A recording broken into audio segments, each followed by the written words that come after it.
Seaweed is a sustainable resource. It has so many possible applications, and cultivating seaweed is also climate friendly. We think it will be an important part of our future. Bringing seaweed onto everyone's radar is necessary to unlock developing markets. At this stage, it's especially important to keep in mind the potential diversity of a new seaweed value chain. And gathering stakeholders and competences from across the world, like at this conference, will bring us closer to realizing this full potential. Research has shown that the ocean waters around in our region is perfect for cultivating seaweed. But we still need more knowledge on how to grow, harvest, and process seaweeds in a more effective and industrialized way. To do that, we need to cooperate with other players all around the world to find the best available methods. Microalgae represent a new and interesting raw material for food, medicine, and health supplements. As an industry player in the health category, GC Rieber Vivomega will look closely at how we can contribute to the growth in this field. Sea to Market is a conference series about commercializing new sustainable products from the ocean. This year's conference is called Algemania and tries to answer some of the many questions about how to create a successful seaweed industry.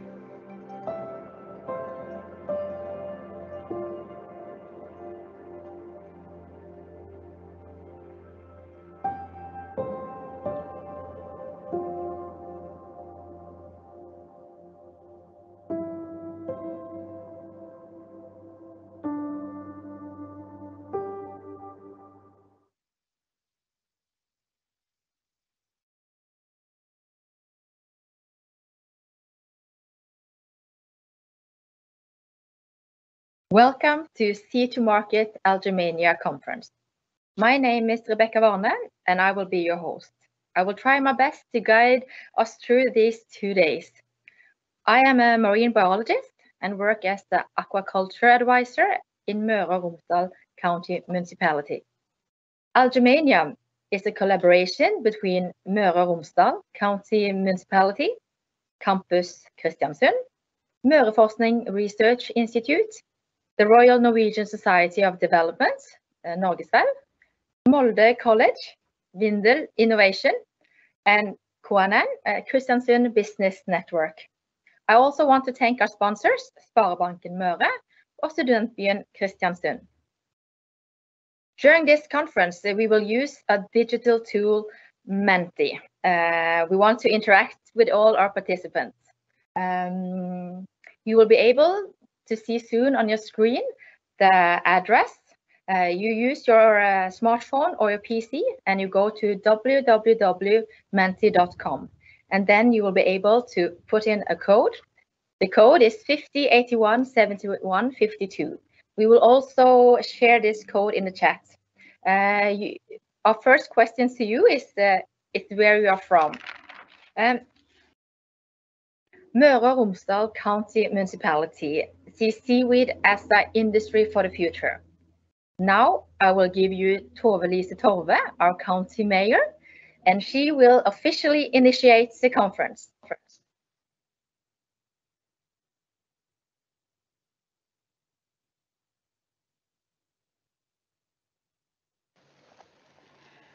Velkommen til Møre og Romsdal og algekonferanse. Verden trenger bærekraftige råstoff. Og dyrka tang og tare har potensialet til å bli et viktig råstoff til menneskeføde, fôr og mange flere bruksområder. Makroalger vokser fortere enn landplanter og trenger ikke gjødsles. Makroalger er også foreslått som klimatiltak, da de er en effektiv karbonbinder og kan brukes til å rense økosystem. Vi tror dette er en fremtidig næring som vil bli viktig i det grønne skiftet. Møre og Romsdal fylkeskommune ønsker å ta en tydelig rolle i å utvikle et bærekraftig samfunn for fremtiden. Og vi har store ambisjoner. Vi ønsker å bidra til et konkurransedyktig og bærekraftig næringsliv ved å stimulere til økt innovasjonskraft. Det vil være strategisk rett å bygge opp tarenæringen, ikke bare på dyrking, men også på prosessering og videreforedling. Hele verdikjeden må på plass for at det skal fungere. Vi ser behov for økt samhandling og utveksling av erfaringer i en større sammenheng, og internasjonalt. Jeg vil derfor spesielt ønske alle internasjonale deltakere velkommen til konferansen. Møre og Romsdal har en etablert prosessindustri for marine oljer, og vi har en aktiv havbruksnæring. I tillegg har olje- og gassindustrien med subsea-kompetanse en sterk stilling i vår region. Det er klokt å bygge videre på og utvikle seg innenfor områdene en allerede er god på. Og der er bruk av marine råstoff og fylkets leverandørindustri i en særstilling. Det er ikke bare kunnskap om dyrkingsbiologi som er viktig for å utvikle en tareindustri. Å ha en effektiv dyrkningsteknologi som tåler eksponerte forhold vil også være viktig. Vi tror at vår erfarne leverandørindustri, som leverer til offshore og havbruk, kan være med å løse utfordringene med industrialisert taredyrkning. Fylkeskommunen er også skoleeier for videregående skoler og fagskolen. Og flere av studentene er med her i dag. Det er viktig for oss å involvere studentene i utviklingsprosjektene våre. Fagskolen er en del av campus Kristiansund, og campuset har hav og helse som satsingsområde. Møreforsking har med hjelp av fylkeskommunen etablert seg på campus med forskere som har kompetanse innenfor både prosessering og makroalger. Siden 2015 har Møre og Romsdal fylkeskommune arbeidet med dyrking av tare. Vi ønsker å legge til rette for utvikling av industriell dyrkning og prosessering av makroalger. Og i juni i år så vedtok fylkestinget at vi skal opprette Ocean Seaweed Center. Målet er å utvikle eksponert dyrking av makroalger og finne metoder for stabilisering og prosessering av biomassen som blir høstet. Dere vil få høre mer om dette i morgen. Så da gjenstår for meg å ønske dere alle sammen 2 fine dager på Algemania, og håper dere vil bidra aktivt på våre digitale verktøy. Lykke til!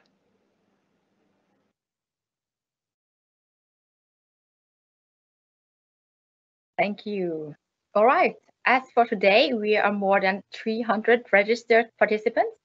I know there are several school classes which are following us in the classroom. It's from more than 20 countries. And if we look at our Menti, you can see the pins. No, you will be able to see the pins later. And as for Menti, we'll be asking you questions throughout the day. And at the end of the day, we will publish this as a PDF on the website. So you will all see the answers everybody has collaborated with. If you want to ask any questions for the speakers, you can use the Q&A section or the chat function here in Team Streaming. We have a moderator, which is here in our studio, Lisa. She will help you with everything you need for the chat. Our first speaker today is Ewan Slanston. Ewan, are you with us? Please make your presentation. Yeah, perfect. Please make your presentation ready and turn on your camera. All right. Ewan Slanston is the Swedish, you maybe realize from his name. He has actually worked 10 years in Norway with bioprospecting in marine organism and algae. He has also been head of several projects focusing on commercialization of micro and macroalgae. He was headhunted to New Zealand and is head of National Algae Research Facility at Corthron Institute. He will give us an update on algal research down under. The screen is yours, Johan. Please unmute yourselves and start your presentation. Thank you very much, Rebecca. Thank you for the kind introduction. I hope you can all hear me and see my presentation here. It's an absolute pleasure to be invited to this. As you mentioned, I've been in Norway for almost a decade, so I would have loved to be here in person, but the way things are now, that's not going to happen. So I'm going to talk about the algal research we do down under from a New Zealand perspective to allow you to draw some parallels to what you're up to in the Northern Hemisphere. See if I can. Yes, here we go. I'm representing the Corthron Institute, and we are New Zealand's largest and oldest independent marine research institute. We are 300 staff, and we were based in a small town called Nelson, which is situated on the top of the South Island. We have a fantastic environment here, and we have two sites, one big office and lab space site in town, and we also have a marine field station some 50 kilometers north of the city on the coast, which gives us absolutely amazing facilities for doing research on algae. We have a mission here at Corthron, and that is basically to make the world a better place by applying world-class science. We are a research trust. We're not a company and we're not a university, so we have a little bit of a philanthropic mindset in what we're doing. We are trying to use our science to provide healthy ecosystems, a prosperous blue economy, and we're also looking into thriving people and communities. We are a quite diverse bunch of people. We're 50-50 boys and girls. And if you look at the bottom pie chart, you'll see that almost half of our 300 staff are actually younger than 40. And this means that we have a lot of people here who are eager to ask questions and actually get stuff done and not spend all their times in meetings. We have staff from 36 different countries represented here at Corthron. So I'm here to talk about the algae research we do. And part of the algae research we do in New Zealand is addressing the target that we have from the government to have an aquaculture industry worth $3 billion. And since you guys are mainly Norwegian, you probably laugh at our target because you have a much bigger and more established aquaculture industry, but it's just in its infancy down here. In New Zealand, we farm mainly mussels, oyster, and we also farm a little bit of Pacific salmon, but that's it. So we would like to add seaweed to the aquaculture industry as a third leg to stand on. My particular team here at Corthron, the Algae and Bioactives team, are focusing on developing a New Zealand algae sector, looking at both macro and microalgae. And since I'm a chemist, I also have a particular interest in realizing the potential of our bioactive resources. So looking at bioactives and functional components inside the algae in addition to just growing them. Most of our research we do on seaweed is done at our aquaculture facility, which is, I would say, a world-class facility for doing anything related to aquaculture. We have this entire area to ourselves. We own all these paddocks. We have a main site down here to the right with labs and so on. To the right, to the left actually, we have a facility devoted to generating baby mussels, mussel spats. Back in the day, all the mussels used for farming were collected in the wild from a single beach on the North Island of New Zealand 2 weeks a year. That sustained the entire industry. These days we are making the babies here in these tanks and in these ponds. We have a similar setup up in the right-hand corner where we make baby oysters for the oyster industry. And we have a finfish facility where we do research on salmon, but we also investigate local species for aquaculture such as snapper, kingfish, blue cod, and trevally. Down here to the right-hand side, there is now a national algae research facility that was built after this photo, and that's where most of the algae research is taking place. So I have 15 minutes to talk through our research. That's not going to happen, but I'm going to summarize some bits and pieces that may be of value to you guys. We heard earlier that Norway has good conditions for growing seaweed, and that's partly due to the nitrogen to phosphorus ratio in the water. You have good waters for seaweed. If we look at New Zealand, we can see that we have similarly beneficial conditions for growing seaweed down here.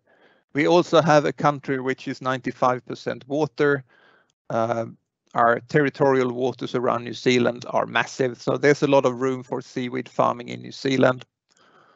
The species we are mainly looking at are all browns, reds and greens, with a particular focus on the big browns like Eclonia, Macrocystis, Undaria. We're also looking at red seaweeds like Carengo, which is the Maori name for a group of red seaweeds, and we're also looking at Aspergopsis.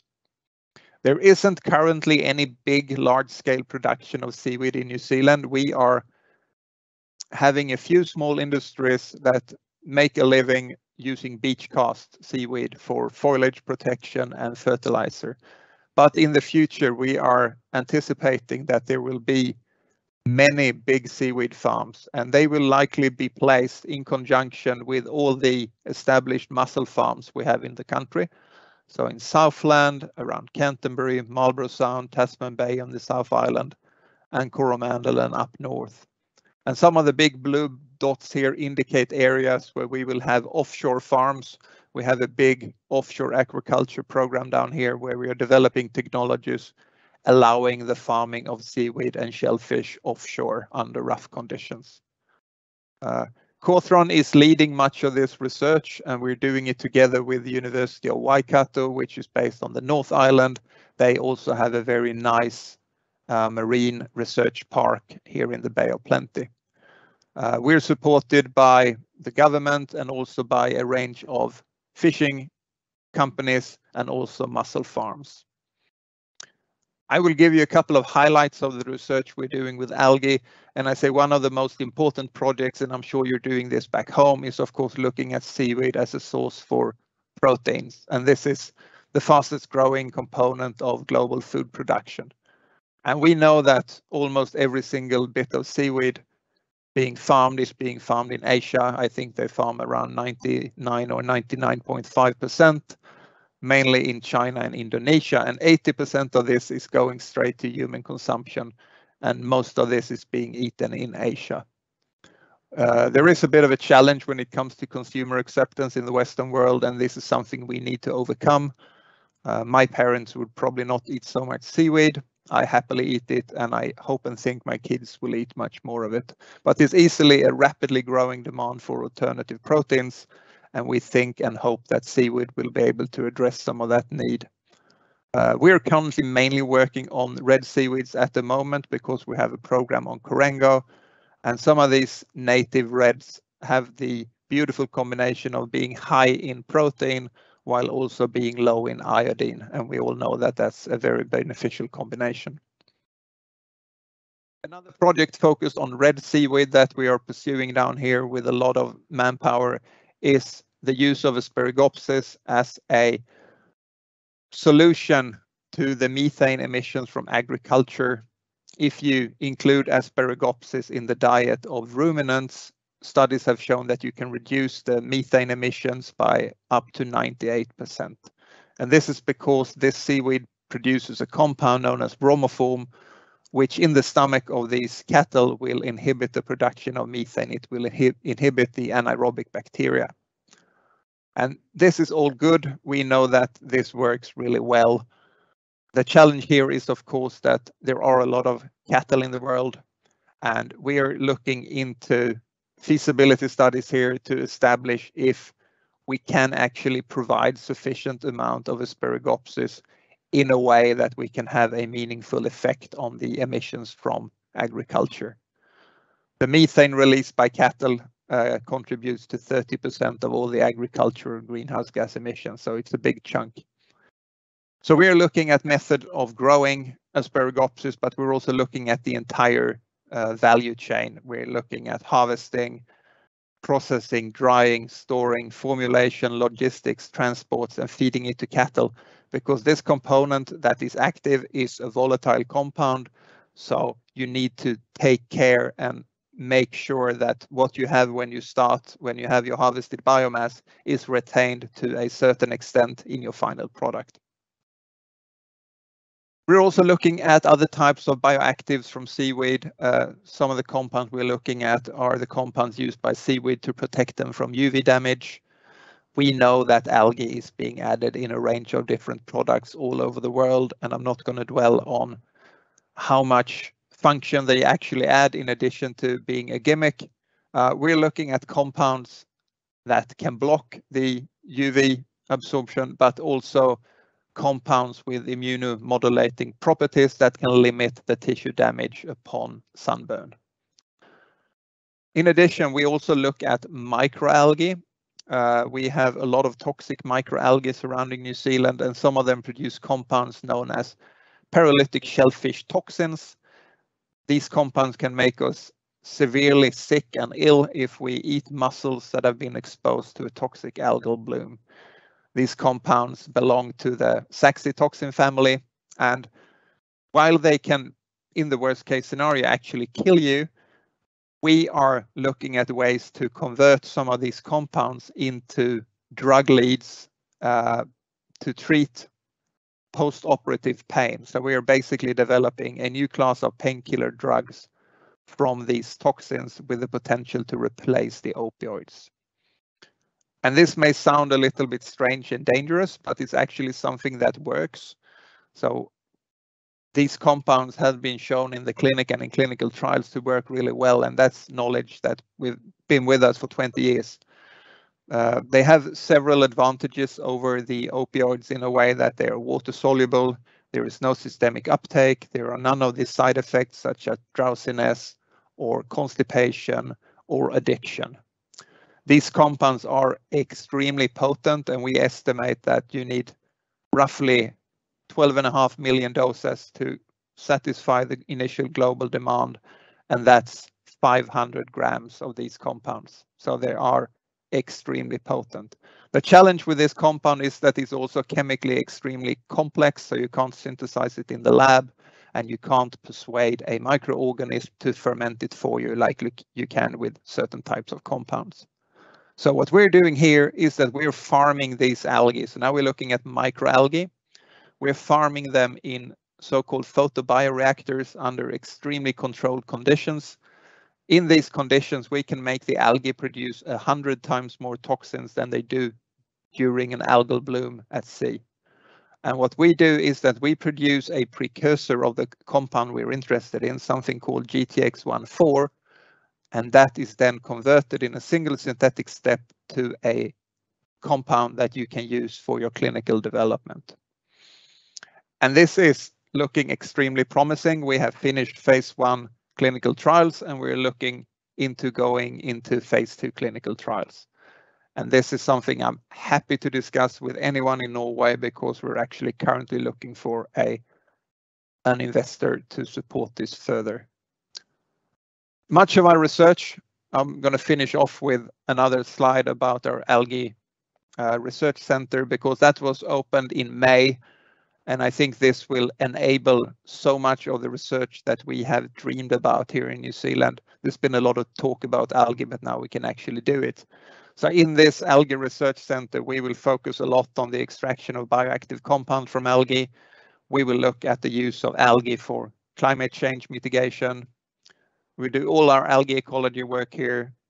This is where we'll do our alternative proteins, sustainable food production from algae, and also where we will develop our different farming systems, because as soon as you move out of your comfort zone, being kelps and so on, some of these new algal species that we want to farm, they're actually quite hard. You need to work out their life cycle, and you need to establish farming methods that are robust and cheap and feasible for scale up. And of course, as usual, I'm not the one doing all this research.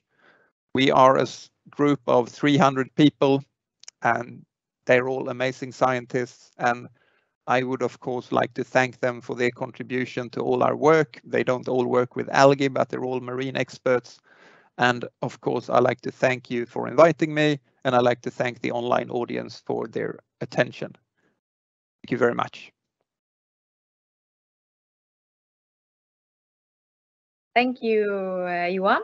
There's one question from another speaker, Stefan Khan. He asked you, what are your thoughts on Steve Mellor's program for large-scale Aspergopsis in New Zealand? Maybe you can also explain a little bit what Steve Mellor's program is. Steve Miller is the CEO of a company known as CH4. It's a San Francisco-based company, but they do a lot of work in Australia and New Zealand. So they are basically doing what many other countries are doing now. They are trying to generate sufficient amount of Aspergopsis. The challenge with Aspergopsis is that it's a red seaweed, and we all know that they have complex life cycles and are actually quite difficult to farm.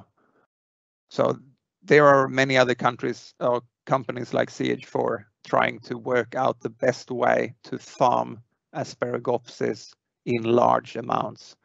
And if you're looking at the millions and millions of animals out there, you would need hundreds of thousands of tons of Aspergopsis to actually make a difference here.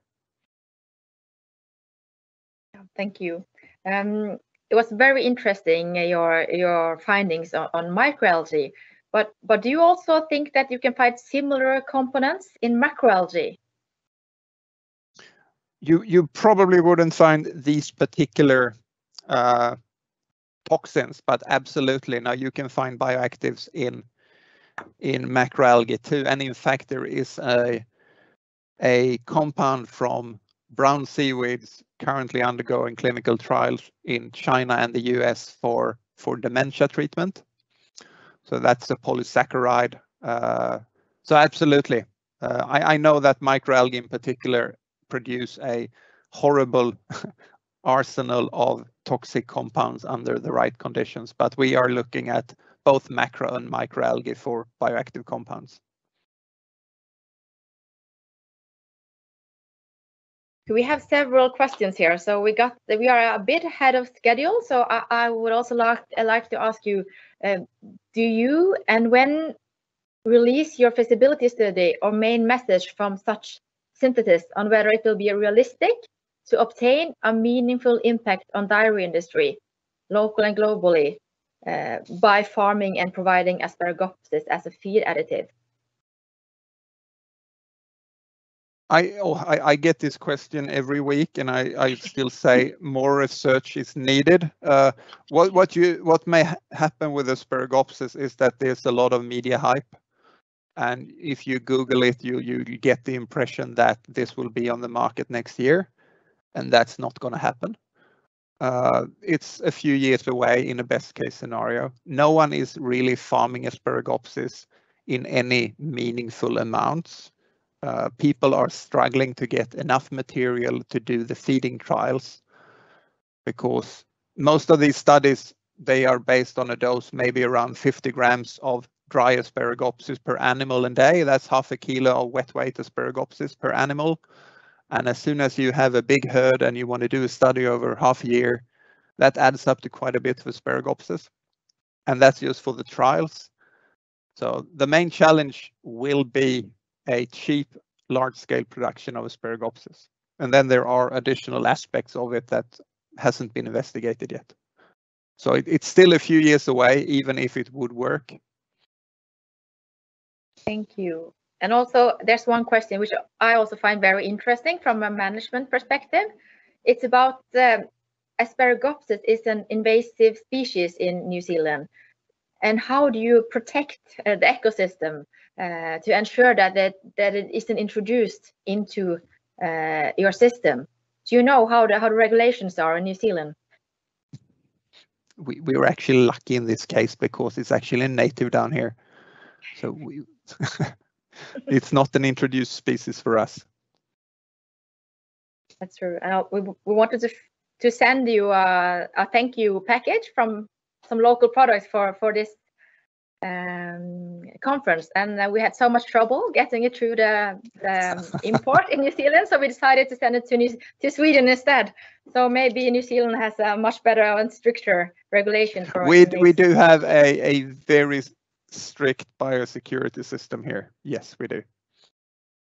Thank you.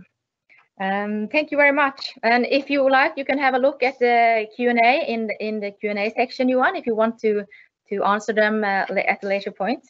Our next speaker will be Mr. Ottorino Biondi. Ottorino Biondi, are you with us?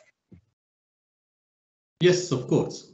Oh, thank you. Please make your presentation ready and turn on your camera. Mr. Biondi is the Managing Director at Algae here in Norway. Algae is a company which harvests and processes Ascophyllum nodosum and has a processing factory here in Kristiansund and also a factory further up north in Norway. Mr. Biondi drives change within the organization and works to maximize the value of the company. He will tell us about Algae's view on their production and market. The screen is yours. Please unmute yourself and start your presentation. Yeah. I hope you can see my presentation. Yeah. Good morning, everybody, and thanks for giving us the opportunity to present our company to this remarkable audience. Thanks a lot. I mean, we are a company that is based in Kristiansund, Møre, Romsdal, and is looking at is working in the business of algae. During this presentation, I will talk about Algae, I will talk about Valagro, and we'll talk about Syngenta. And I would like to bring you through a path of glocalization. Glocalization means in the sense of we act local, but we think global. Kristiansund is the place where we produce our products, but the world, every place in the world, from New Zealand to US, from Chile to China, all our products are used to enhance the capacity of farmers to grow their products. The path is starting from the foundation that is very much related to Algae, which has been founded in 1937, and then it has been acquired by Algae by Valagro in 2002. Algae has been founded in 1937 from the intuition of a Norwegian entrepreneur, and has been seen as the producer of products that could enhance the farming all around the world since the beginning. And now Algae is one of the worldwide leader in the harvesting and the sale of products that are based on the Ascophyllum nodosum. In 2002, Algae has been bought by Valagro. This is a multinational company that has first started working in the field of biostimulants.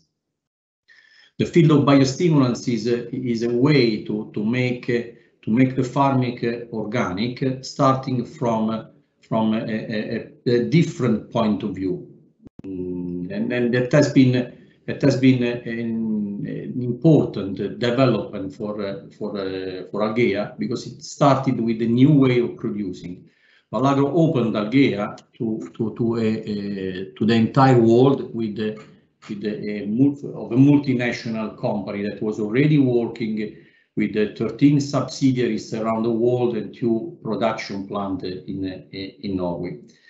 Algae is sharing with Valagro the sustainable concepts that is based on how we create a future for people and nature. And by doing that, Valagro and Algae are sharing the same mission, the same values, the same vision. So the sustainability is the core of the business of all the producers of products that are algae based. And the vision of Valagro is we live the third way. We are going to explain this concept better, pursuing excellence and applying science to agriculture to produce more and healthier food with sustainability at Earth. So what we are going to talk about is the sustainability of a business that starts from seaweed, from the Ascophyllum nodosum. In 2020, Valagro has joined the group of Syngenta. Syngenta is a giant in the business of fertilizers, and in order to have a mutual advantage. Syngenta, as a giant in this field, is focusing on sustainability of their business, and the biostimulants is something they wanted to buy in the market instead of spending time and money in research. On the other side, Valagro, that is the leader in the production of biostimulants, will benefit from the operational dimension and investment capacity of Syngenta, which is a 23 billion euro worth company. So the alignment between Syngenta, crop protection, and Valagro is one of the key points of the near future of the future of Algae. The framework in which we move in the framework of the European Green Deal to how to improve the well-being of people, making Europe climate neutral by 2050, protect human life, animal and plants, and cutting pollution, and help companies become world leaders in clean products and technologies, helping ensuring just and inclusive transition. We work in this framework together with Farm to Fork strategy. Farm to Fork strategy is a key role for us, and I would like to say that Valagro and Algae, as the first subsidiary of its supply chain, has been working in advance on this concept, because we believe that food systems cannot be resilient to crisis if they are not sustainable. We need to redesign our food system worldwide, which account nowadays for nearly 1/3 of greenhouse emissions. Farm to Fork strategy aims to have a neutral and positive environmental impact, help to mitigate climate change and adapt to its impact, and preserve the loss of biodiversity. How we look at the world? We were talking about globalization. So the world is calling. We know that the world is changing rapidly. The effect of climate change shocks on Earth by 2050 is evident, and a lot of literature is talking about that. We know that there is a declining of hectares per farmland, of farmland per capita. It is declining from 1950. In 2050, we believe it is going to be, literature says it is going to be much lower than half of it, and we will have a -17% of availability of lands. On the opposite, the global greenhouse gases is going to increase, while all the directives are going in the direction of reducing it. So how can we expand globally the food supplies and reduce emissions? We need to bring new lands into production, but when you do it, I mean, we need to use the part of the carbon stored in the forest and making it available for agriculture, which is not possible. So, which is the alternative? And we are thinking about our third way. What Valagro is called the third way. We are thinking the third way is to intensify the production. We need to produce more using the land we have. And we need to use, for sure, fertilizers to enhance the production. But how to do it? 100% bucolic or 100% chemical fertilizers?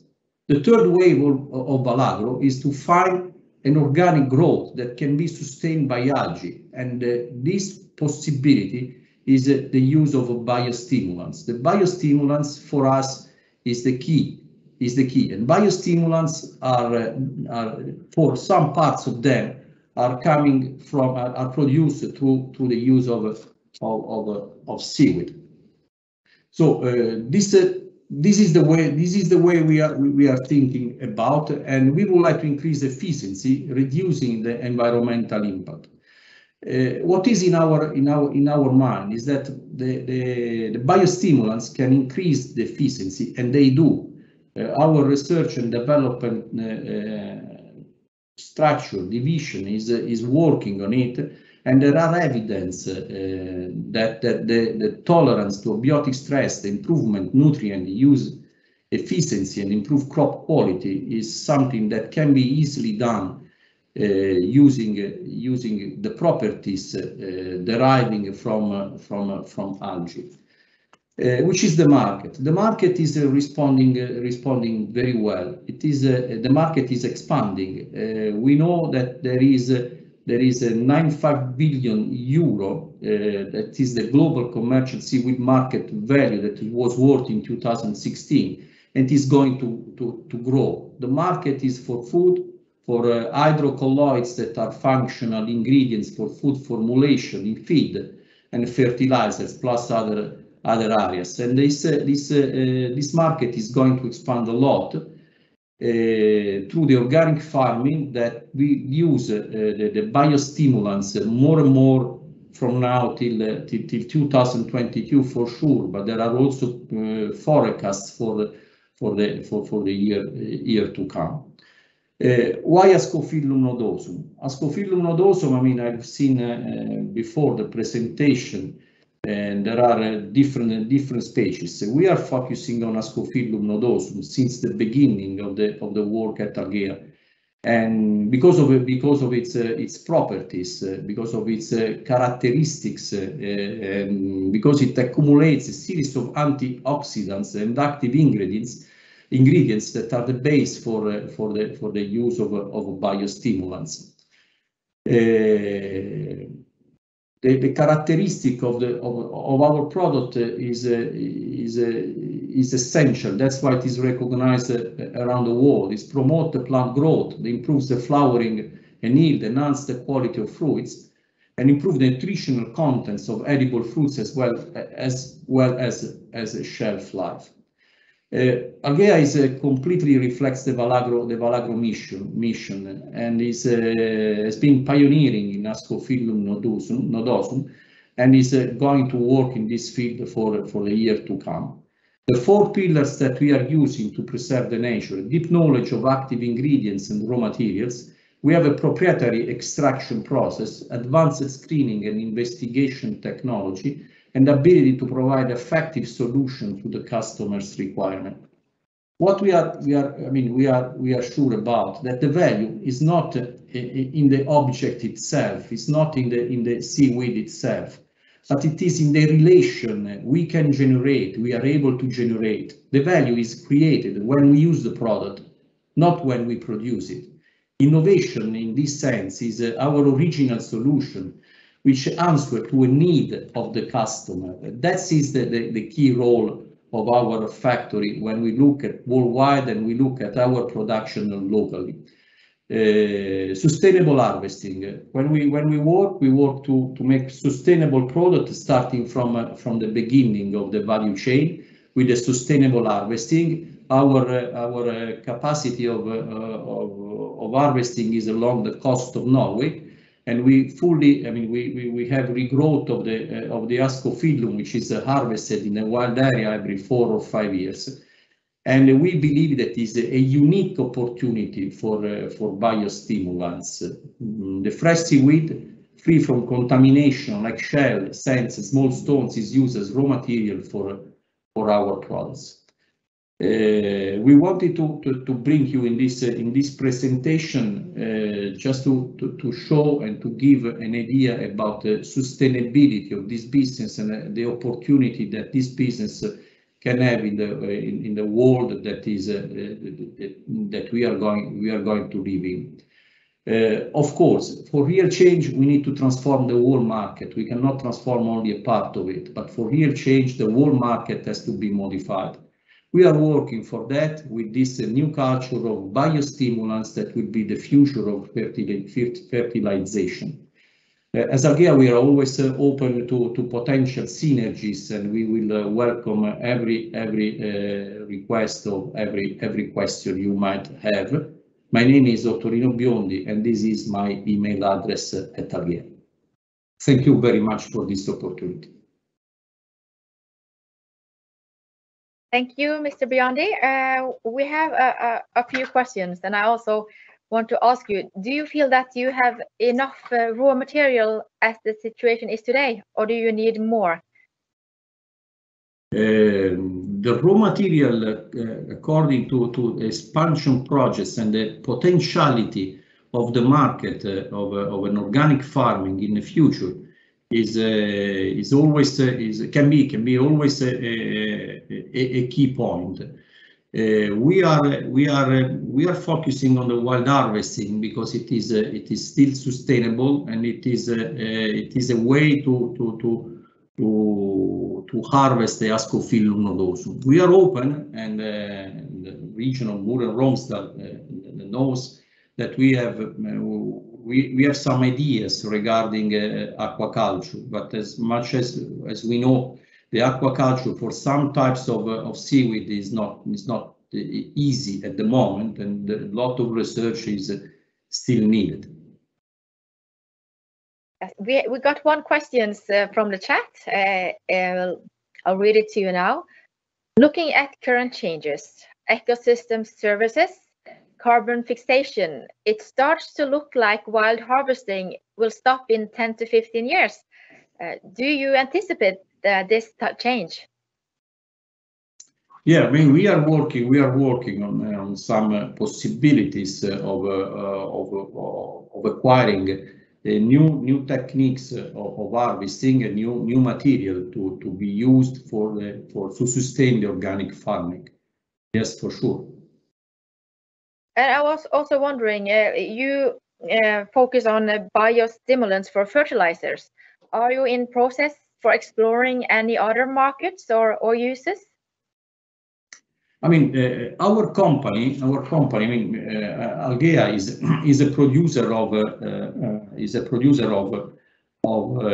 fertilizers, of extracts of seaweed used for fertilizers. We have been working in other fields like the feed industry and the food and cosmetic field. But I mean, we are focusing on what we are good at, which is the production of biostimulants, the production of extracts of Ascophyllum nodosum to be sold in the production chain of our group, which is Valagro and now Syngenta. And that's our focus. That's our business. I mean, we are strong at that, and we are focusing on biostimulants. That's our market. Thank you. Thank you very much for your first speak, Mr. Ottorino. As you all know, we are using menti.com for interaction with the audience. And now I would like to show you our last question. We asked you, where are you from? And as you can see, we have participants from all over the world, more than 42 answers, with the majority, of course, is from Europe. Very welcome to all of you. We are a bit ahead of schedule, which means that it will be a bit longer coffee break, but we will still meet you at 11:15 Norwegian time. And then I will encourage everybody to go out, get some fresh air and a new cup of coffee, and we will see you soon. Bye.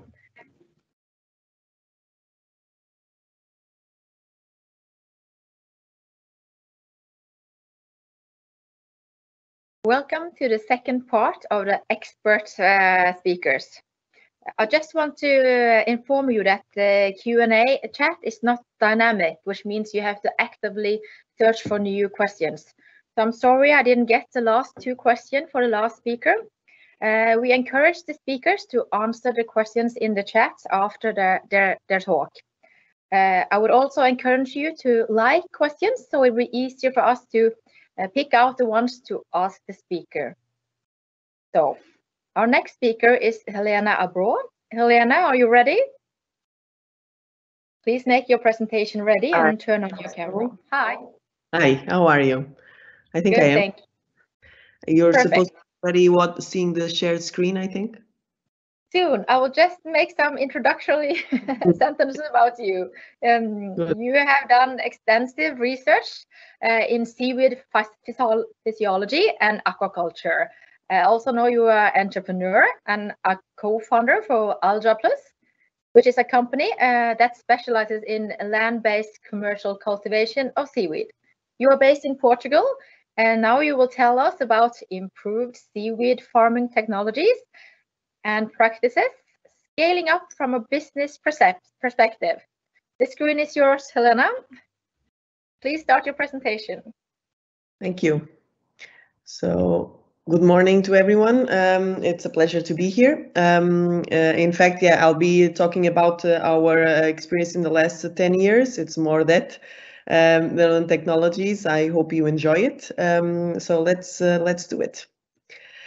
So first, I have a kind of a screenshot of what has been our evolution since we started. So I'm a marine biologist. We started the company from an idea during my PhD in 2006.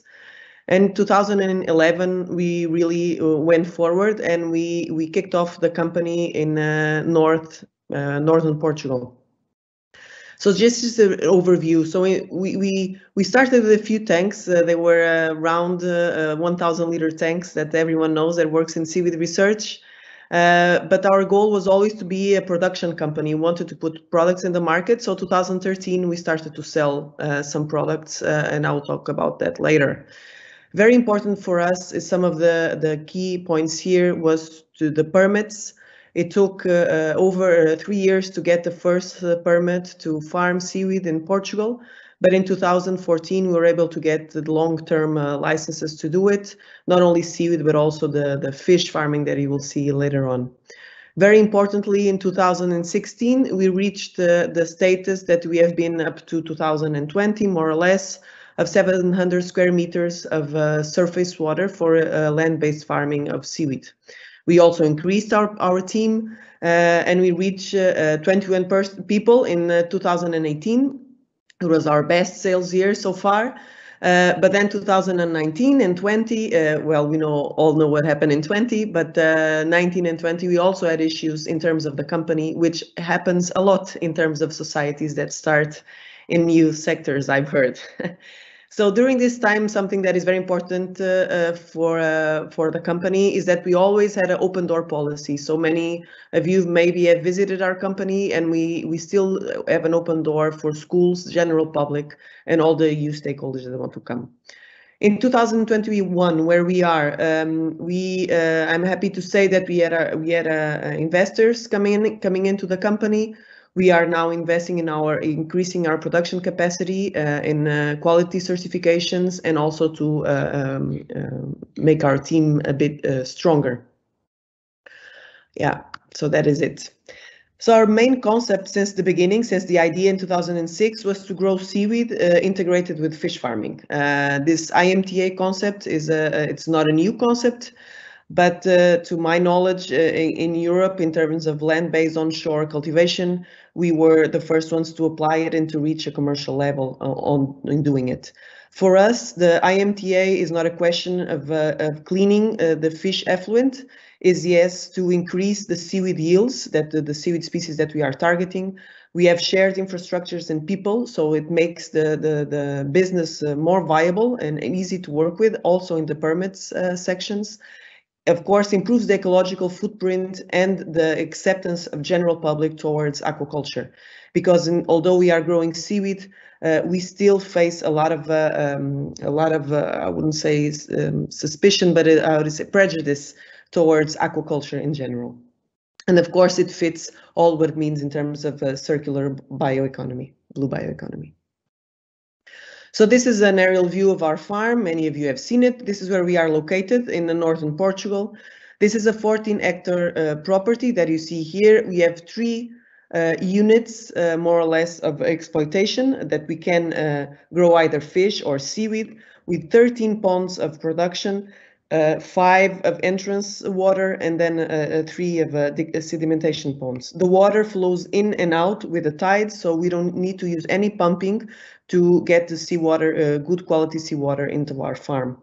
We are in a Natura 2000 site, so this poses also restrictions in terms of what we can do, in terms of buildings, in terms of good practices.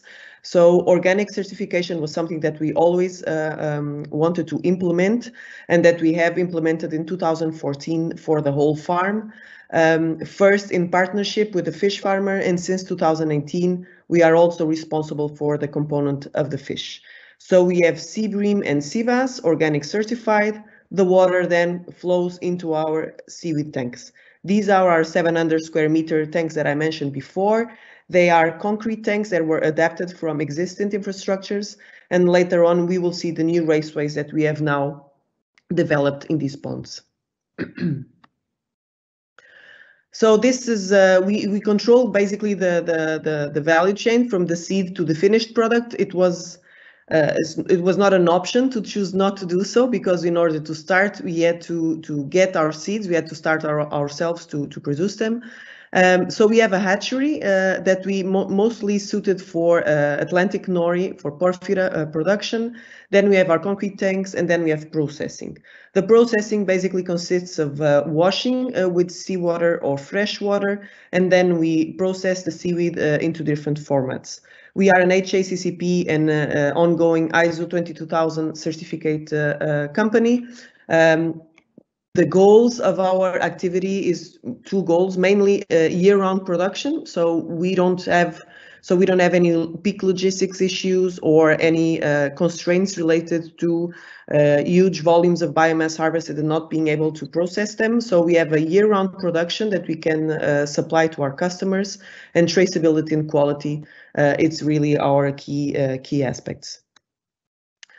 So regarding the species that we are growing nowadays, and we started with more than these, and we've been closing down the species that we can grow year round and with success, and with the economical viability also. So our main species is sea lettuce. It's the main species that we have now, and I've here some numbers to show you regarding the average yield that we get at the farm. With this species, we've been able during these last years to work on selection of strains to improve yields and also some chemical traits of those selected strains. We've been able to develop protocols for protein and starch increase, and also pigments for other species. So besides ulva, we are growing the green Codio tomentosum, and then the reds Gracilaria gracilis, 2 porphyras, Porphyra dioica and umbilicalis. And we would love to grow more Palmaria palmata, those, but we are still at the very initial stage of development for these species. But anyway, in these tanks, it's a modular and versatile system in which we are able to grow these species in Alga Plus in Portugal. I was mentioning what we've been doing with the implementation of raceways. So our goal was always to develop these earthen ponds that are most of them underutilized in our region. Many hectares, over 200 hectares of these ponds exist and not in functioning. But because we are in a Natura 2000 site, we couldn't just go and build concrete tanks. That's forbidden. So we had to kind of refurbish these ponds into a system that was also, again, following the modular and versatility of the systems that we were testing before. So since November 2020, since early 2020, we have these 2 raceways in tests. The 2 of them are 620 square meters, so we have doubled our production area. And up to March 2022, we are building. I cannot show you yet the construction, but we are refurbishing the same pond and building more raceways. And we reach a total of over 4,000 square meters of productive water surface. With the improved cultivars of ulva that we've been testing during the last year, our yields will increase. They have already increased, and we are looking at yields of, I would say, an average of 500, 600 tons wet weight per hectare per year. Besides moving to a new system of production, besides again going to these raceways, it's unthinkable to increase biomass production without mechanizing some of the steps. And for us, the most important step that requires more labor and is hard to do year-round during winter was harvesting. During the project Genial, we have tested several methods, and finally we are nowadays using a pumping system. For harvesting ulva, but also already tested with the other species. It's we can move it around the farm. It's not new, and it's important to say, a lot of these, the raceways and the harvesting machine, it was with a lot of discussion also with partners from South Africa and Australia, and then of course the developments done in Genial and on site that allowed us to reach where we are today. Oops. So besides ulva, just focusing on now Colium tomentosum, this species, it's species that is, the market demand is increasing day by day. We grow it in the free floating, but we are also testing substrates. This is being done in the project with partners from the project Aquavitae. And our goals for 2022 is to reach 3 tons wet per year. And basically validate the farming in long lines in the earthen ponds that you saw before. The other 2 species that we are really targeting, and this has again market demand and also required our knowledge during these last years, is Porphyra, the Atlantic Nori. We focus on 2 species because one of them is the only one accepted for cosmetics ingredients. We are selling these for food and cosmetics. We've been doing a lot of efforts in testing selected strains that we have in our biobank. And again, show you here some of the short-term goals for production and sales in 2022 of these 2 species. I'm open to questions later on, of course, for these things. So regarding production, and this is just a summary, in fact, we are now increasing our production, and besides biomass production and products, the ecosystem services that are not yet validated in terms of economical value for us are very important in terms of integration in the community and also reaching our customers. And we are happy to say that we are operating in the 4 of the ecosystem services, regulating, provisioning, cultural and habitat. The cultural very important, mainly because of the refurbishment of these abandoned areas and the employment that we are providing for the local communities. So what we do with our seaweed, I mentioned before, we process them into mainly 2 formats nowadays. So either fresh, that is preserved in a solid brine. So we use sea salt from also from production in the lagoon where we are based. And then we dry the seaweed and we mill it to different formats. This is a normal way of being in the market. We are also starting to sell some frozen biomass, but it's not our core business at the moment. We can sell it to mono species, but we also customize blends for our clients. And in fact, this is our main area of business, the B2B, selling seaweed ingredients for companies. 90% in the food, and then the other 10% in the distributed between cosmetics, R&D, and feed. Besides the biomass, we also provide services to our clients, mostly domesticating new species, and this is very important in the cosmetic sector, but also customizing biomass for the desired traits of the client, besides technical advice and consultancy in some cases, even for farming. We have several brands, and this is also something that we've tried from the beginning to register the brands that we develop. Alga Plus is our main brand. As I mentioned, 90% of our business is done in the B2B, so all of them are EU registered brands. We have Alga Plus, we have, and then we have other brands that are for products that we sell either in partnership or alone to in the supermarkets and basically in the B2C sector. The only brand that is not for seaweed is this one, Aquilusa. That is the brand that we have now for our organic fish that we started selling just this year. And it's we like new things, new challenges. So we are the first organic sea bream and sea bass farmer in Portugal, and we have just reached now the large retailers here in Portugal with our brand. And I must say that IMTA is always identified in these communications products. So just an overview of where we are regarding the exportation, and that has been always from 2013 when we started selling, we started exporting. We are present in several countries in the world nowadays with over 75% exported. Main clients in France, Holland, and UK nowadays. Also, talking about market, that is something that it was important, and especially since this is the Sea to Market conference, this is an overview of what we did in terms of product launching. So we started in 2013. We had our first sales of 5,000 euros, and this was done by joining Seaweed into these salt flasks. At this moment, we started to sell in gourmet shops.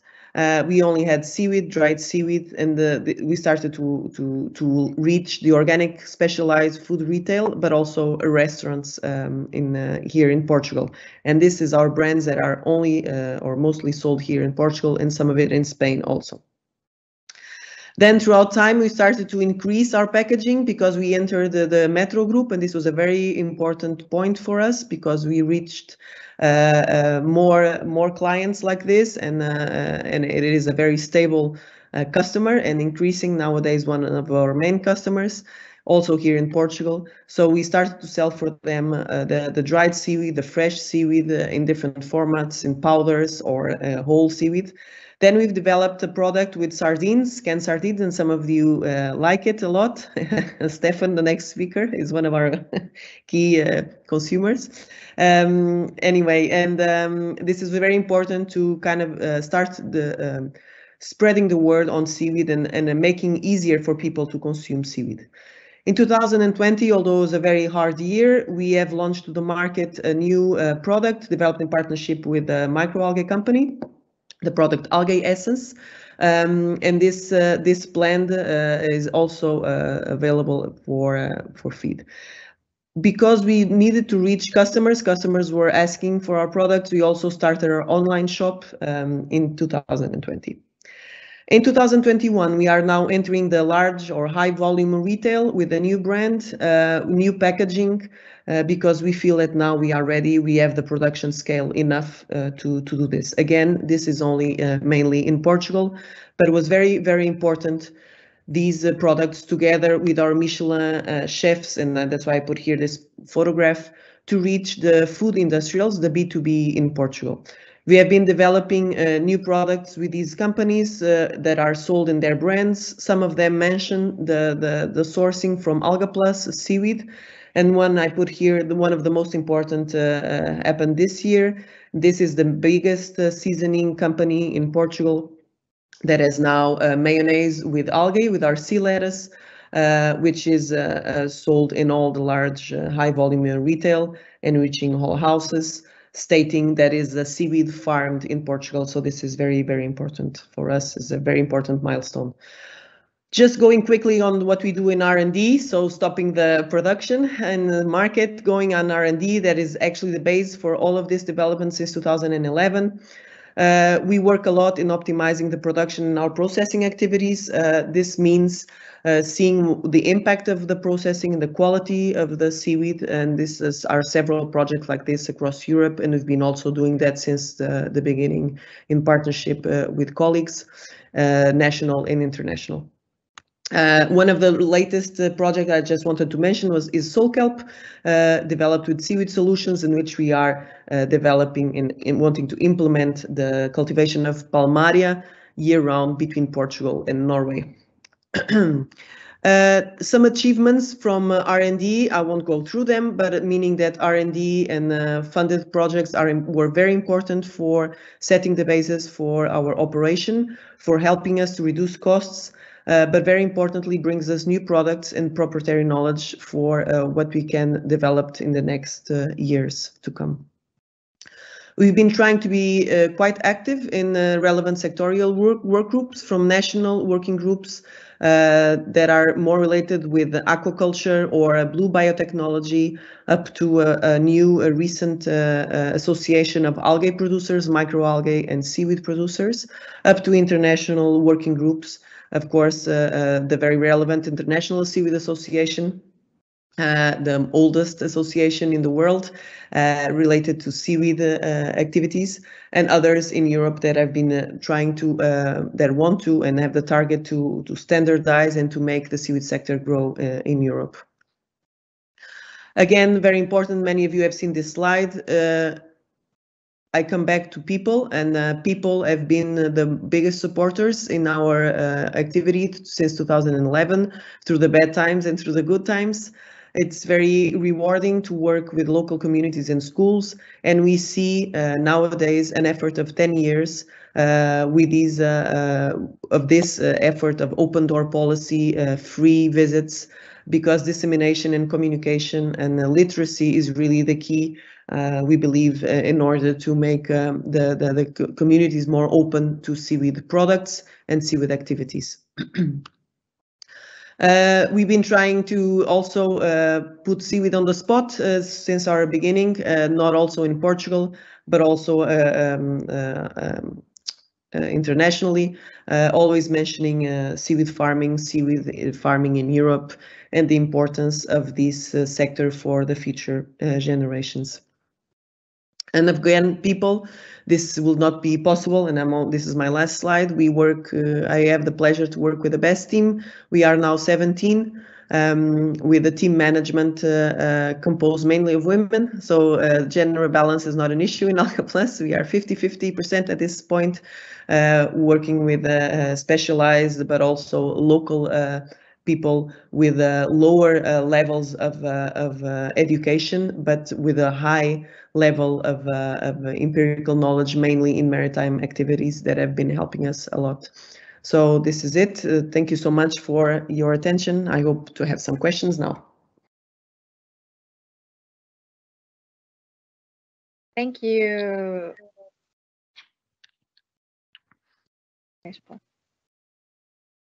I think I've stopped the, okay. Yeah, thank you, Helena. Excellent presentation and a very interesting story. You got several questions. We don't have the time to answer them all. I hope you will be able to answer them in the chat, but I just want to ask you, what challenges did you overcome when upscaling, and what is your biggest bottlenecks now in your current situation? Yeah. So the biggest bottleneck is really to make the large production system efficient in terms of energy and labor. So we are growing, mechanization is really key, and optimizing the processes is where we are today. Luckily, market is not an issue. I see that market is growing. That's why we have investors, and I think that's common to the different companies, the newcomers, and the companies that have been here for a few years. There is money available for seaweed, but there are technical issues that still need to be overcome. For us, the main issue is really mechanization in our year-round production, in order to make the whole process more efficient, and that we don't have to hire more people every time we want to grow more seaweed, because that's not viable in Europe in terms of economical feasibility. Yeah. Thank you. And now our next speaker is Stefan Khan. Are you with us? I am indeed. Yes, great. You are originally from the Netherlands, but you have been based in Ireland for several years. You have managed the Irish Seaweed Centre and co-founded several businesses to develop commercial ideas using seaweed. You are also very involved in large-scale seaweed cultivation. Today, you will talk to us about improved seaweed farming, technologies and practices, scaling up from a business perspective. The screen is yours, Stefan. Thank you. And first, I would like to say, and Helena is very modest here, but she did a tremendous job bringing this whole cultivation part from tank cultivation down to a commercial business with products. And that is not an easy feat to do. And secondly, also Elena is going to be the president very soon of the oldest seaweed organization in the world, of the International Seaweed Association. So, no, but I'll just say that for you. Thank you. Yeah, thanks for the introduction. And first of all, I would like to thank Peric, Stefan Khan, for inviting me actually. And just looking at this, it seems to be a very smooth, organized show. My compliments for that. It really looks fantastic. So the question Peric asked for me, can I tell something about large-scale seaweed cultivation and the biomass that is created from that from a business perspective? So that will be my talk mainly, and I go through a couple of things. First of all, we look at mechanization in seaweed farming at a global level, and also what they do with the biomass that is produced. And if we look at seaweed cultivation globally, you have seen these figures many times. Currently, 33 million tons are cultivated, which as a raw dried seaweed material is worth about $7 billion, and 99% is cultivated in Asia. You see there a little infographic on what the top 10 producers are, and basically everything is produced in China, Indonesia, Philippines, and Korea. And then the other players are already falling underneath that with much, much smaller amounts. So if we look at the industrial value, and this includes processing, and there's numbers, all kind of numbers floating around at the moment, because seaweed in the last 5 or 10 years has been really on the up and up. They're talking about $17 to $80 billion. It's still very large commodity based, but if you look at the total value, and for example, somebody produces snacks, or what Elena is doing, sardines, and indeed I'm a big consumer of those sardines, they're the best ever, but they're sardines with seaweed. That is all included in that, and if you look at that whole industry, we're talking about $60 billion, which is really, really big.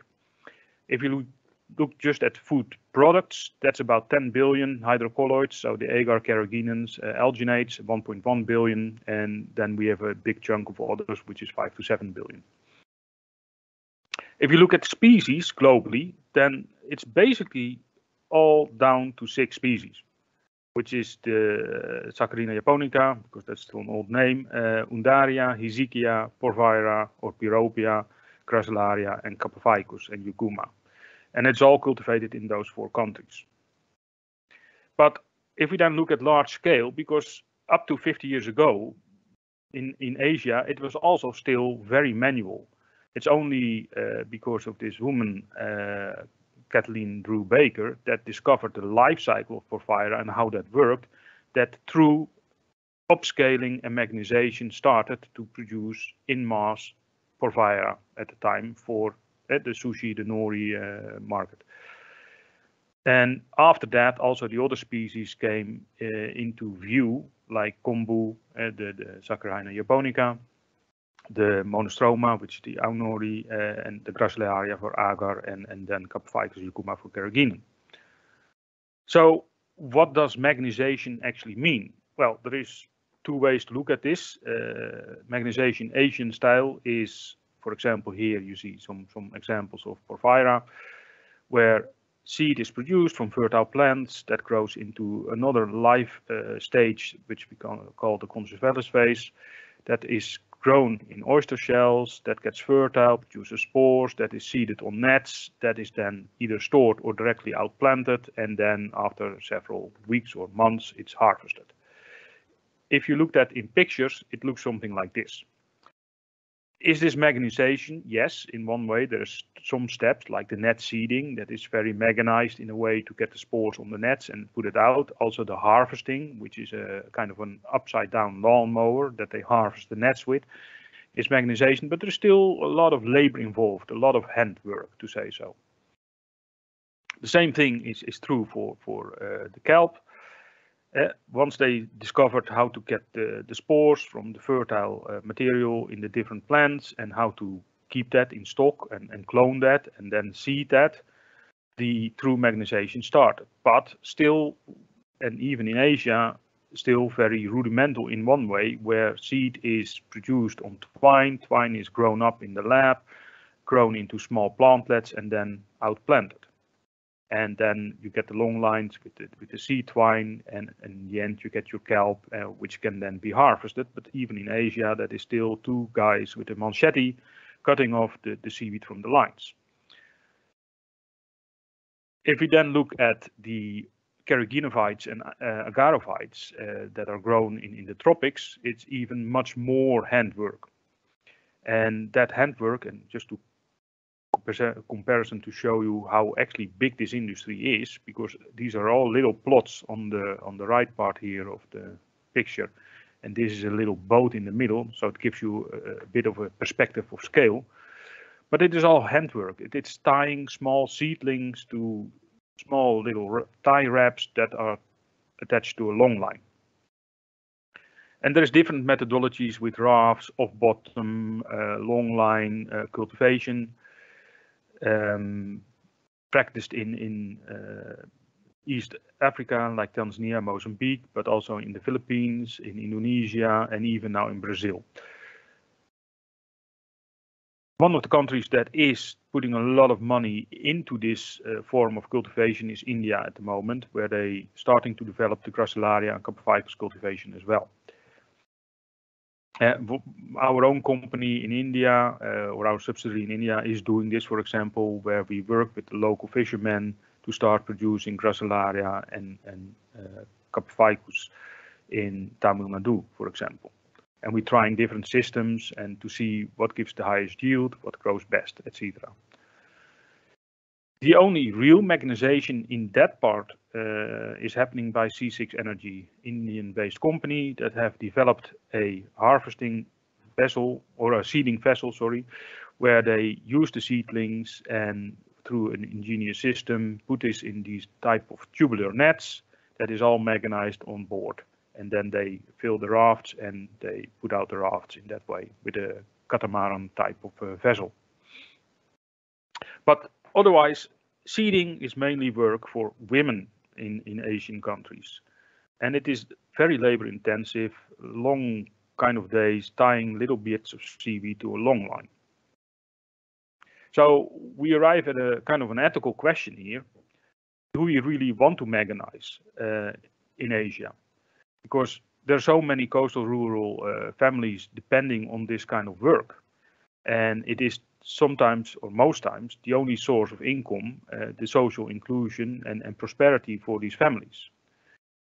And if you look at the whole chain, it provides a lot of employment in those areas for not only the farmers, but also the buyers, the warehouse operators, the buyers of the raw material, the transport, which can be all types of things. And just to give you an example, in Japan, 35,000 people work in the Nori industry, and Japan is pretty much modern and mechanized. If you look at, for example, the Philippines, you're talking about 200,000 people just work in the Camphophilus or Yucuma industry. And in Indonesia, it's about 70,000 people. So a lot of people depend on this. If we mechanize everything, what is then the result of that? Are these families out of a job? Or so that's a big ethical question at the moment.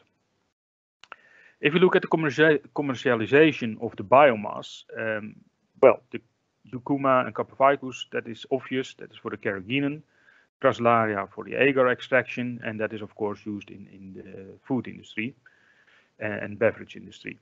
For kelp, Saccharina and Undaria in Asia, mainly for food, sometimes also to extract other bioactives from the seaweed. And of course, Porphyra, Pyropia and the Nori also for food, and Monostroma the same thing, like Ulva, what Elena is doing, also for food.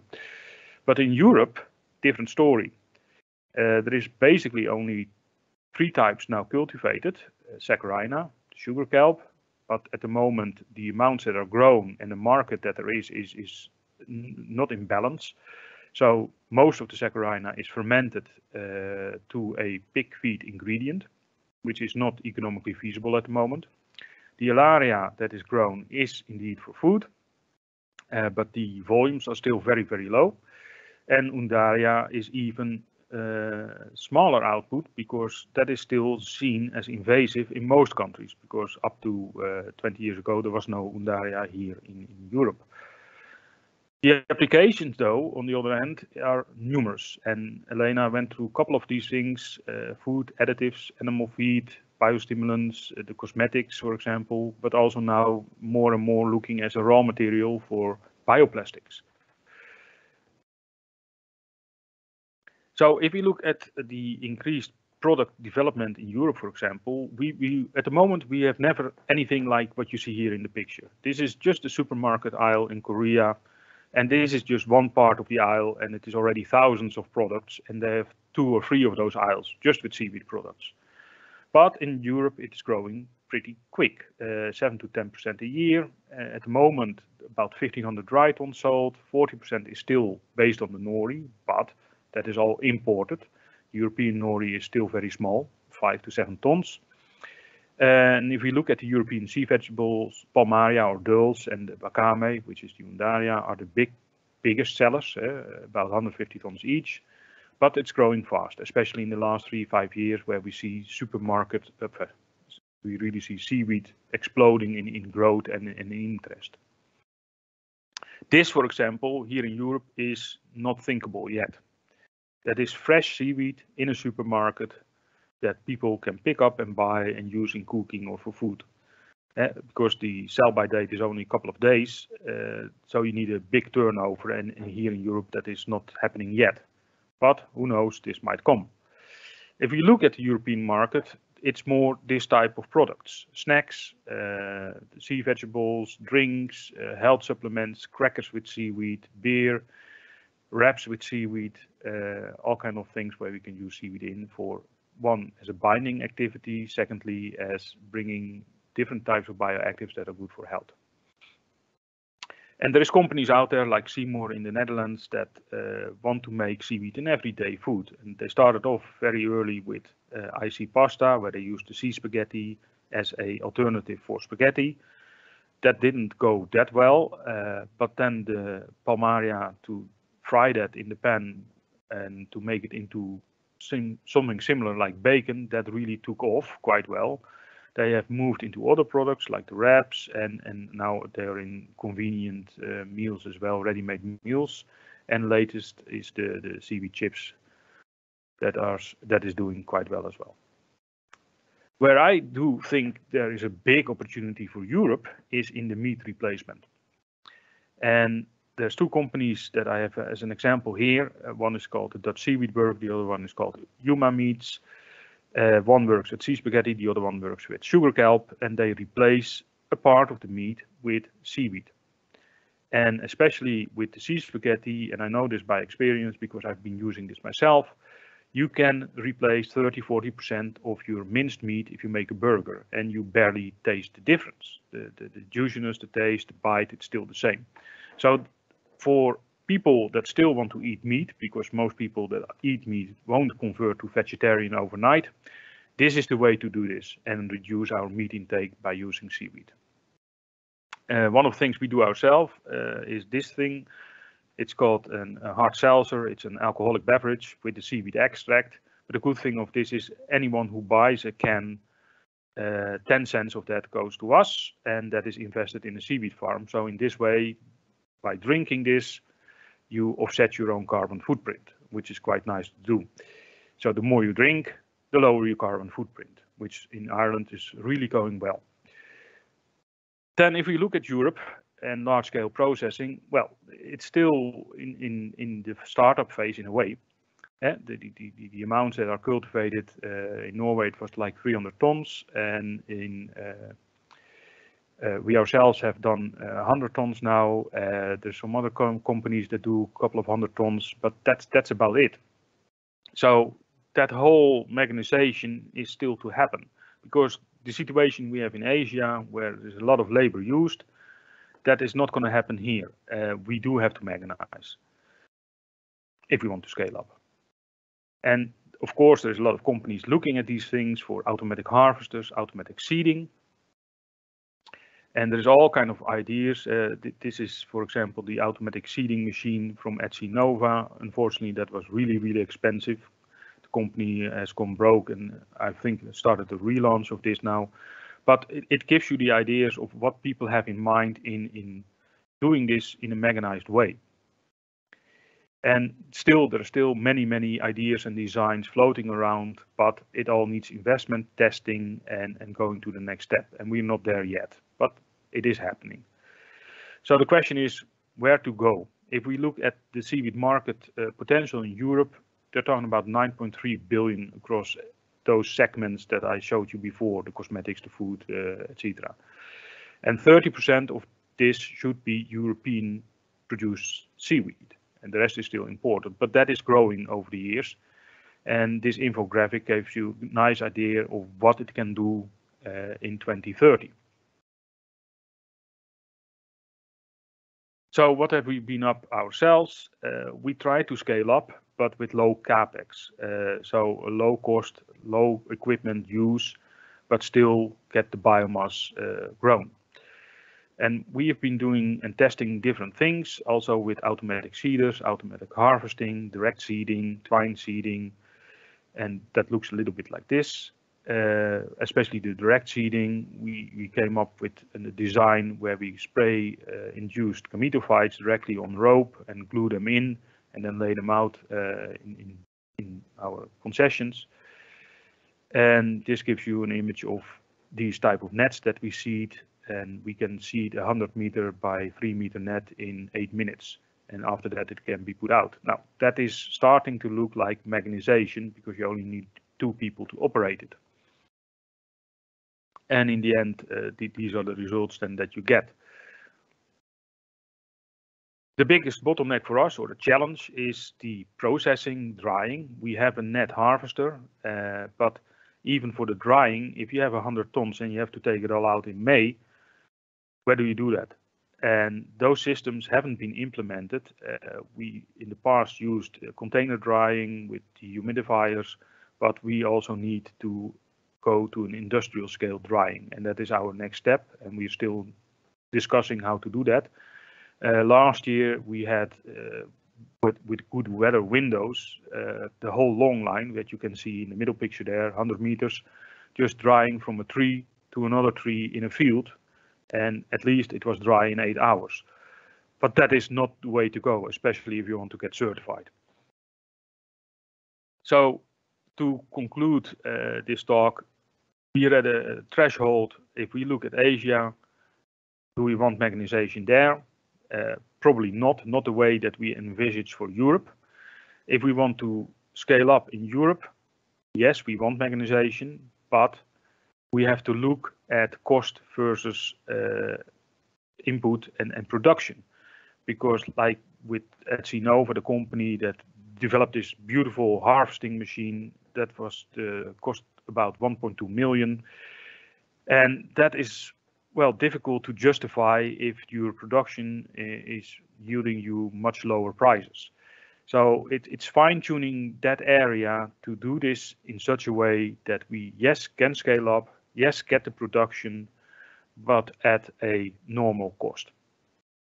And we still can learn a couple of things from Asia in that respect, but we have to see where this goes. And that's where I want to conclude my talk. Thank you for your attention, and thank you for listening.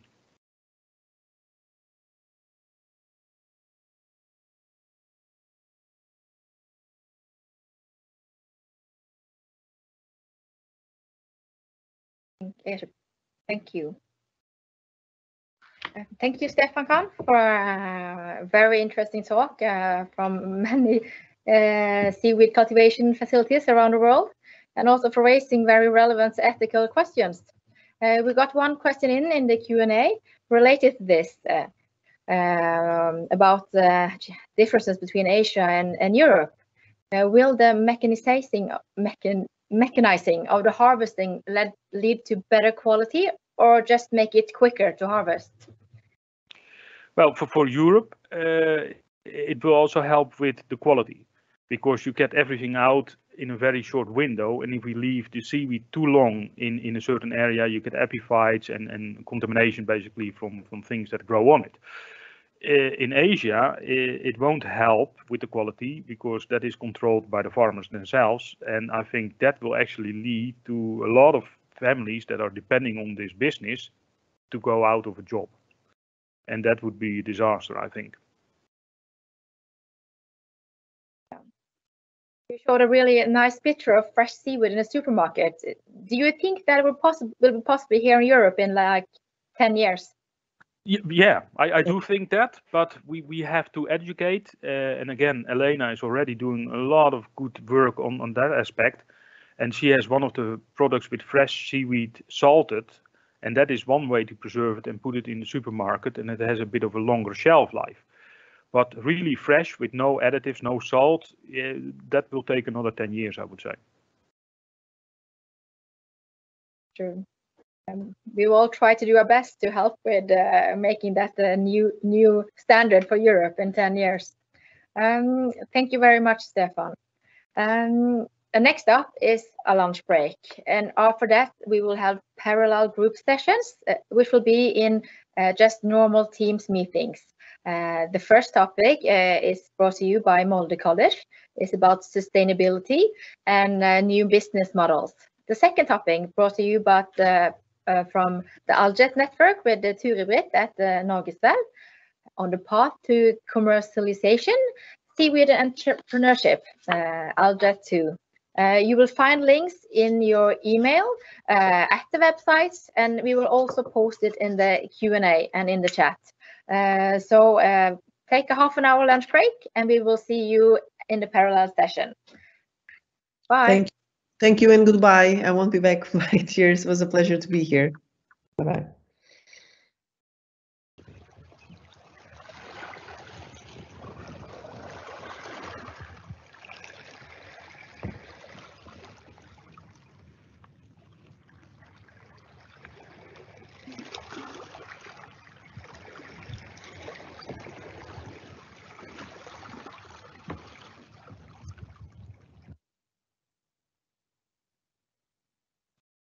All right, welcome back to the summary of the parallel session. First, we have made a new question for you on Menti. Please log into menti.com and you will see the PIN number on the top here. And you can all have an overview of which sector you all are from.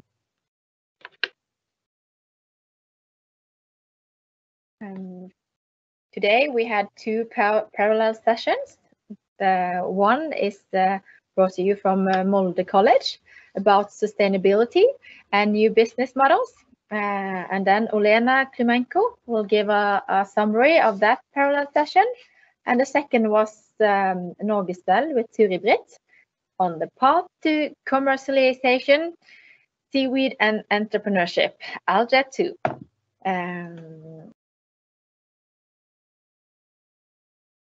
Olena, are you with us?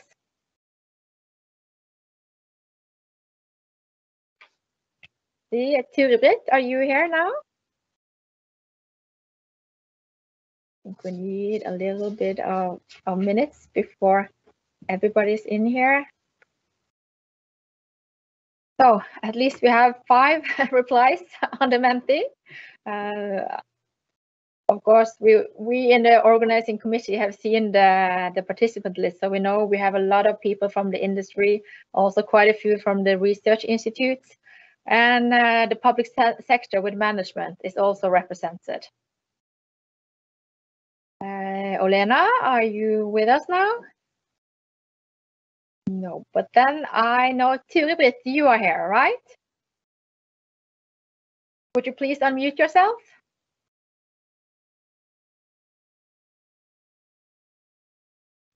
Sorry, yes. Oh, no problem. So I followed most of your session. There was very many exciting presentations. So how would you sum up your session today, Turibrit? Yeah, it was very interesting. We had, I can quickly share my my screen. I just summed up with some points here. We had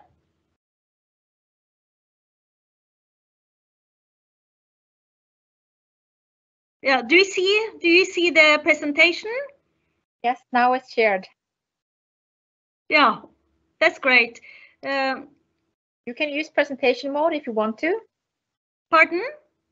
You can use presentation, yeah, that's presentation mode if you want to. Yeah.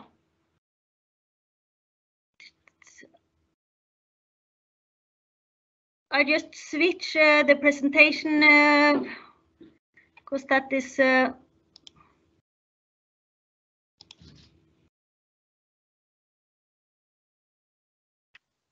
it's not working. That's okay. Just go ahead. Proceed, please. Yeah. Yeah, I get technical help now, but at least we had 3 speakers. First we had the speakers from Iceland. Bjarni from Vindel had a very interesting presentation. Yeah, there we go. Just here. Here's the very short. He was talking about cultivation of valuable seaweed species in controlled condition in clean seawater from drill holes, and also cultivation on seaweed on land. I just sum up what we had if the people haven't been watching our session. And then we had Olavur, who's talked about scaling up seaweed cultivation on open ocean condition from ID to business, because our topic was entrepreneurship, business, and market development. And that was also what Runa was talking about, but at Texlo Seaweed, how he was managed the market and how he was developed the products. And all in all, we had some conclusions or key points that Bjarni said that the question is it possible to cultivate seaweed, also red and green algae, indoor in Iceland? And the conclusion of the experimental was that it is very positive.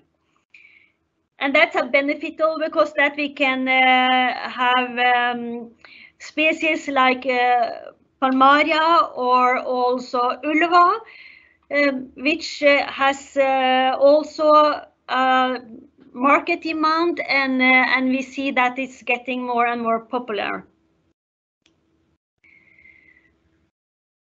Olavur was pointing out a lot of interesting points, and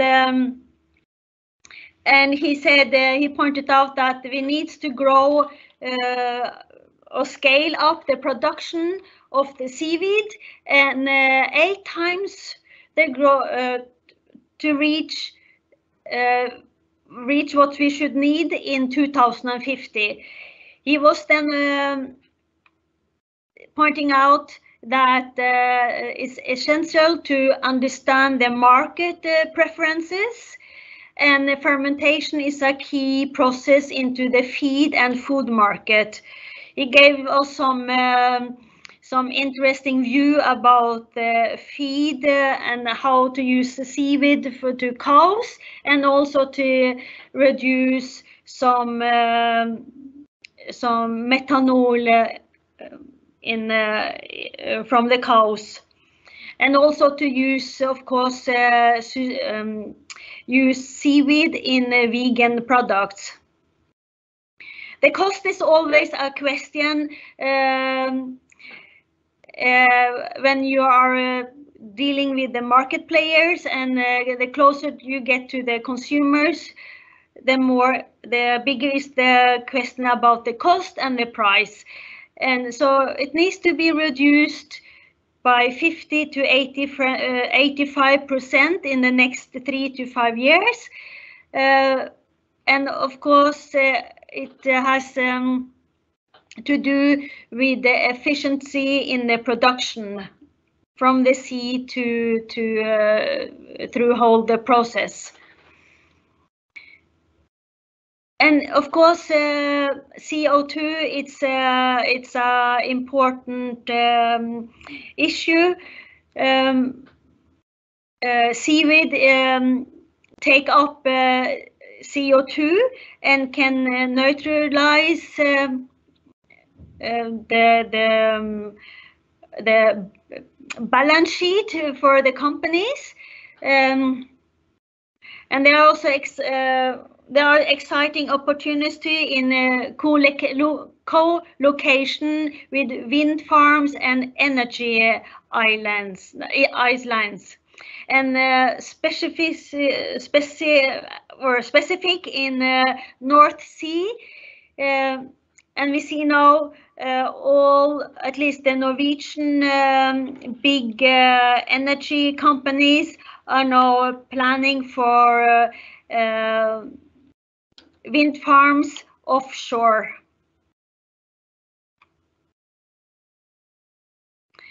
So they think it's a very good combination for the wind farms and to grow seaweed next to it.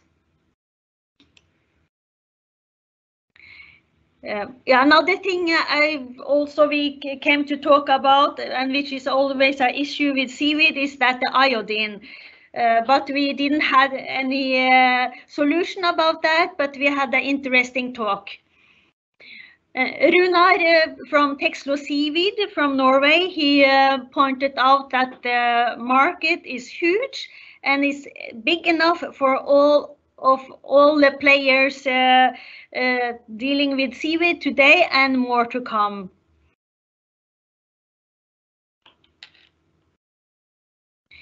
And they was building the brand with social media, and story building in every was very important.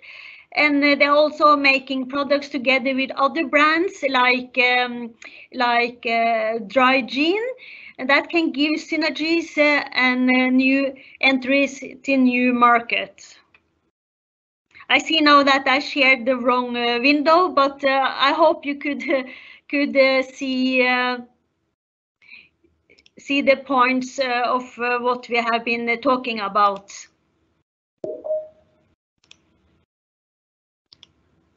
Thank you, Turid. I think there's echo. Let's see what we can do. Could you please mute yourself? Thank you. Thank you, Turid. And also know you had a really many good discussions in your parallel session. Now we also have Morten Vindel from Molde College. Are you ready, Morten? Yes. Please unmute yourself. Oh. So I see that Olena is also here. So if she wants to just wrap up about the business model session part, that would be great. But I'll try to summarize a little bit of things of what we've discussed. So we had a very interesting presentation from Brandon Gopal concerning the seaweed industry in Africa and the opportunities. And if you look at it from a sustainable point, it's also very, let me just close the room here. So it's many women that actually work in this industry. So it's a great opportunity to increase the social dimension of sustainability. And also he emphasized the importance of the seaweed industry in terms of it generating economic waves in these areas. So it has a very important aspect in that sense as well. So, and we also had a presentation by Associate Professor Øystein Klakegg, and he talked about that we should try to have more of the fish feed be based on seaweed. And his main point was that instead of using soy and other vegetable oils and so forth, he emphasized that because of the seaweed has a much better sustainable footprint, and so that's why we should try to work in this direction. But there's some obstacles to this as well, because we need to make it more effective and reduce the costs for this to happen. Myself, I had a presentation comparing CO2 emissions from road and the shipping industry, and what I would like to just as like a key point there is that we see that there is definitely in the industry and in policy circles, maritime transport has been kind of given the image of being the green mode of transport, having a much lower emissions than road transport. But if you actually look at the numbers based on operational data, then you will see that there's actually overlap between road transport and CO2 emissions from maritime transport.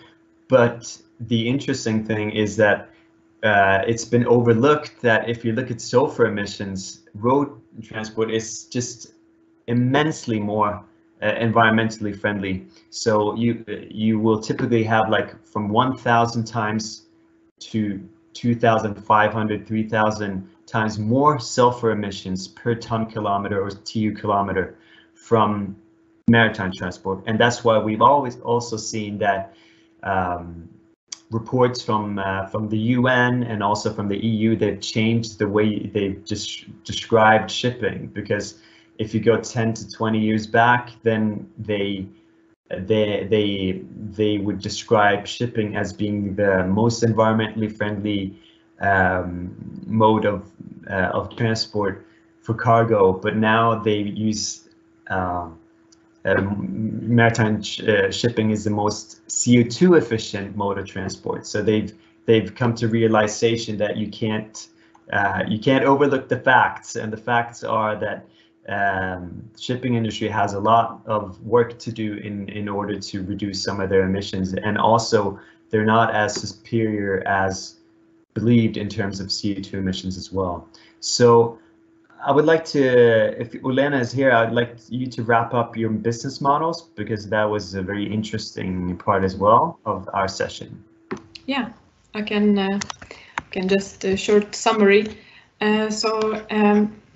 We also talk about the sustainable business models and potential for commercialization for seaweed aquaculture in terms of new value creation, sustainable and circular economy value creation.